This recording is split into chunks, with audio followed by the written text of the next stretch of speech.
A história da Bíblia começa em um templo-jardim, com um casal, Adão e Eva, como sacerdotes reais de Deus. Eles devem cuidar da criação em parceria com Deus.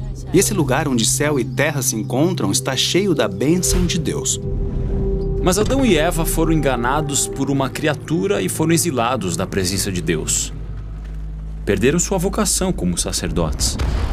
Com isso, toda a humanidade é imersa em violência. Mas Deus promete que um novo sacerdote real virá para se oferecer em sacrifício e levá-los de volta à bênção do Éden.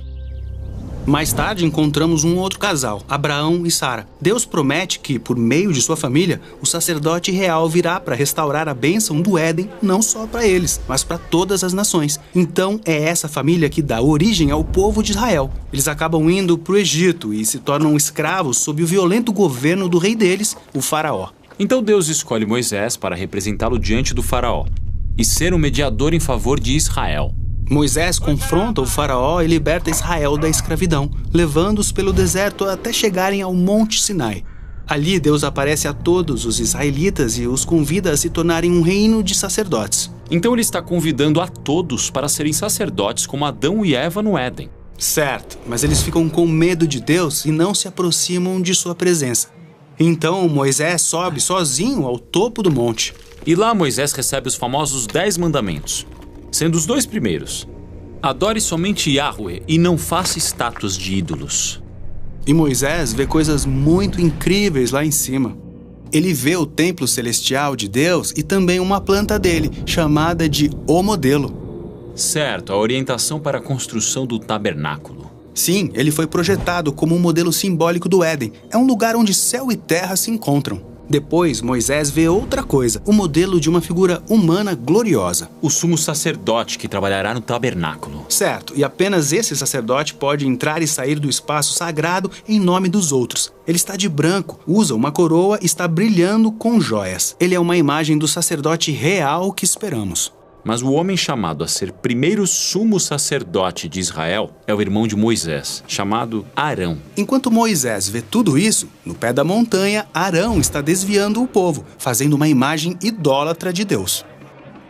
Então, aquele que será o sumo sacerdote está quebrando o primeiro mandamento. Sim, Deus fica furioso e diz a Moisés que já está cansado dessas pessoas. Ele quer recomeçar apenas com Moisés, mas Moisés se levanta diante de Deus e intercede pelos israelitas. Ele oferece sua própria vida como sacrifício pelos pecados deles. E apesar de Deus não tirar a vida de Moisés, ele perdoa o povo como Moisés pediu. E quando Moisés desce da montanha, ele está brilhando, como o sumo sacerdote que estava na sua visão. É como se ele fosse o verdadeiro sacerdote que seu irmão deveria ser, mas não conseguiu. E então o tabernáculo é construído.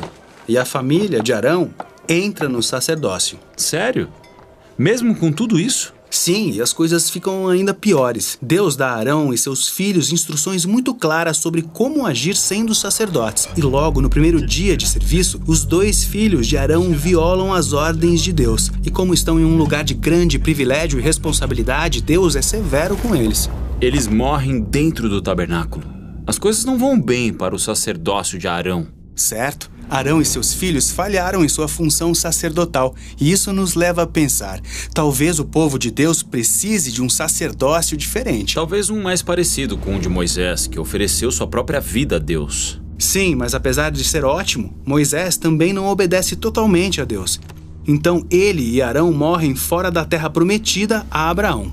Então Moisés era apenas uma imagem do tipo de sacerdote que o povo precisava. Certo. Ainda esperamos o sacerdote real definitivo que intercederá como Moisés e oferecerá sua vida pelos erros dos outros. Os israelitas acabam entrando na terra prometida e ali nomeiam um rei e estabelecem um reino.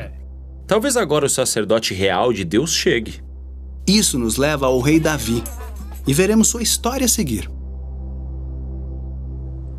Nossa missão no Bible Project é ajudar as pessoas a experimentar a Bíblia como uma história unificada que leva a Jesus. Tudo que produzimos é gratuito, graças a pessoas generosas que se encontram ao redor do mundo, assim como você. Você pode acessar toda a nossa biblioteca de vídeos, conferir todos os nossos recursos e juntar-se a nós em bibleproject.com/português.